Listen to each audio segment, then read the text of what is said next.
नमस्कार शोधार्थियों। कुछ अरसे पहले महाभारत सीरीज़ पर कुछ कविताएं मैंने स्वरचित कविताएं आपके समक्ष पढ़ी थीं। आज भी महाभारत सीरीज़ से ही कुछ ज़रूरी कविताएं आपके सामने पढ़ना चाहूँगी। साथियों, महाभारत के कई पात्रों में उनके अतीत की भावना और अनुभव का चित्रण है। इस अतीत को केवल कहानियों के रूप में नहीं देखा जाना चाहिए, इसे वर्तमान परिप्रेक्ष्य में भी देखने की कोशिश करें हम। इसके अतीत के कथन में जो मूल संदेश छिपा है, आज के हमारे वर्तमान के लिए क्या ज़रूरी है, हमें उस पर भी बात करनी चाहिए। हमें खुद को इतिहास में केवल खोना नहीं है, बल्कि हमें उसे लगातार परिवर्तित, परिष्कृत, संशोधित भी करना चाहिए। यानी वर्तमान को जीते हुए एक ऐसे रूप में वर्तमान की व्याख्या हम करें इन महाभारत के पात्रों और चरित्रों को आपके सामने रखते हुए, कि ताकि भविष्य भी बहुत सारे संकेत हैं इन महाभारत कालीन पात्रों के चरित्र में, व्यक्तित्व में बहुत सारे संदेश हैं जो हमें भविष्य में नए सुखद भविष्य को बनाने में मदद करें। वह सब कुछ है इन पात्रों में जो मानव जीवन में लगातार घटित होता रहा है और हो सकता है, संभावित है। उसमें वह भी है जो धर्म है या राजनीति में होता रहा है। उसमें वह भी है जो आध्यात्मिक मार्ग में घटता रहा है। पर मैं अध्यात्म को हमेशा राजनीति और समाज से मिला जुला कर देखती हूँ, जोड़ती हूँ।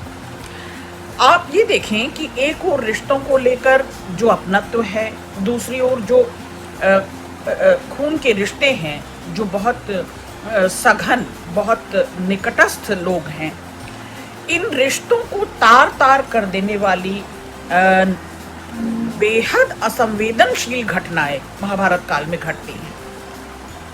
साथियों, शोधार्थियों, दरअसल महाभारत में जीवन, धर्म, राजनीति, समाज, देश, ज्ञान, विज्ञान, सभी विषयों से जुड़ा पाठ मौजूद है और मैं अपनी स्वरचित कविताओं के माध्यम से उसका पुनर्पाठ कर आपके समक्ष कुछ रखना चाहती हूँ।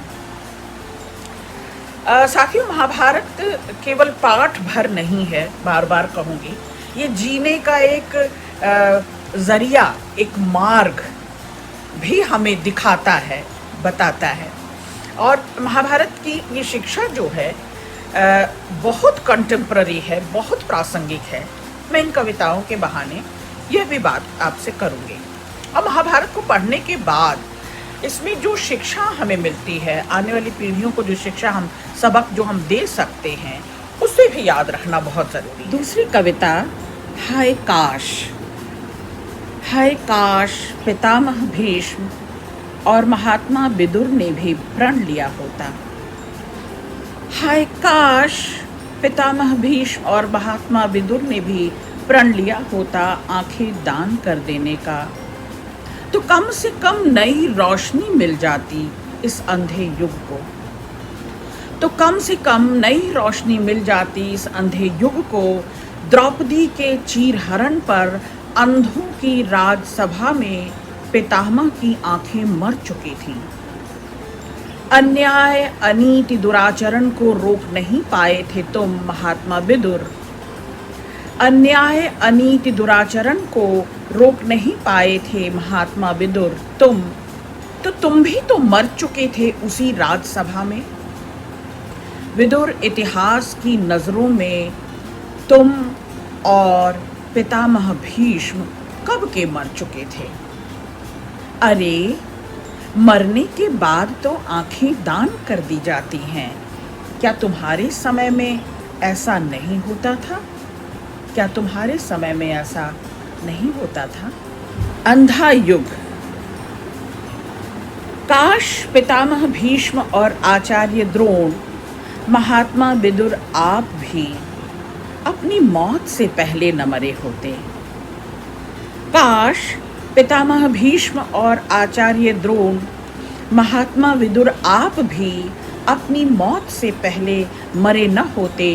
काश अतीत के पन्नों से बाहर आकर अंधों की सभा में, काश अतीत के पन्नों से बाहर आकर अंधों की सभा में त्याग पत्र दे पाते।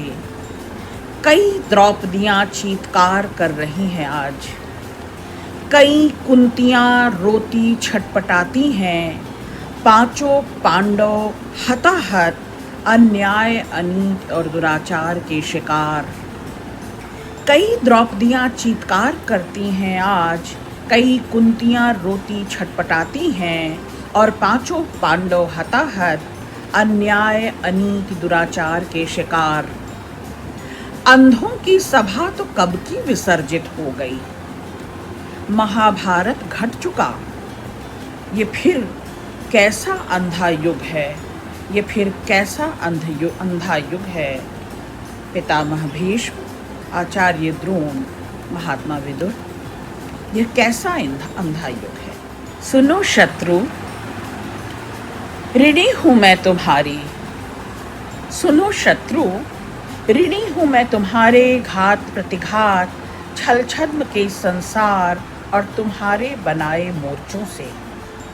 ऋणी हूं मैं तुम्हारी।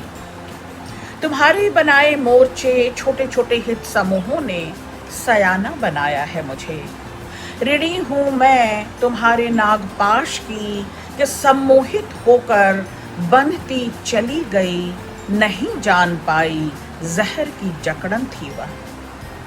ऋणी हूं मैं तुम्हारे नागपाश की, सम्मोहित होकर बंधती चली गई, नहीं जान पाई जहर की जकड़न थी वह। नीलकंठी बनाया है मुझे। ऋणी हूं मैं तुम्हारी।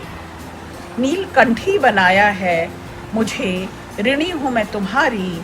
ऋणी हूं तुम्हारी दी यातना ने सर्जक बनाया है, लोगों को अपने अपनों को समझने की तमीज आई है। तुमने, हाँ तुमने, सुनो शत्रु, जमाने का चलन सिखाया है मुझे। तुमने, हाँ तुमने, सुनो शत्रु, जमाने का चलन सिखाया है मुझे। लाख कह लो राधा को कृष्ण की प्रेरक शक्ति।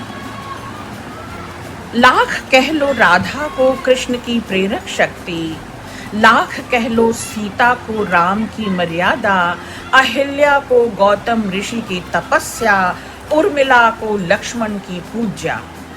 लाख कह लो, लाख कह लो राधा को कृष्ण की प्रेरक शक्ति, सीता को राम की मर्यादा, अहिल्या को गौतम ऋषि की तपस्या, उर्मिला को लक्ष्मण की पूज्या। सब लफ्फाजी, सब लफ्फाजी, क्योंकि प्रेरणा, मर्यादा, तपस्या और पूजा, प्रेरणा, मर्यादा, तपस्या और पूजा को ही देनी पड़ी है।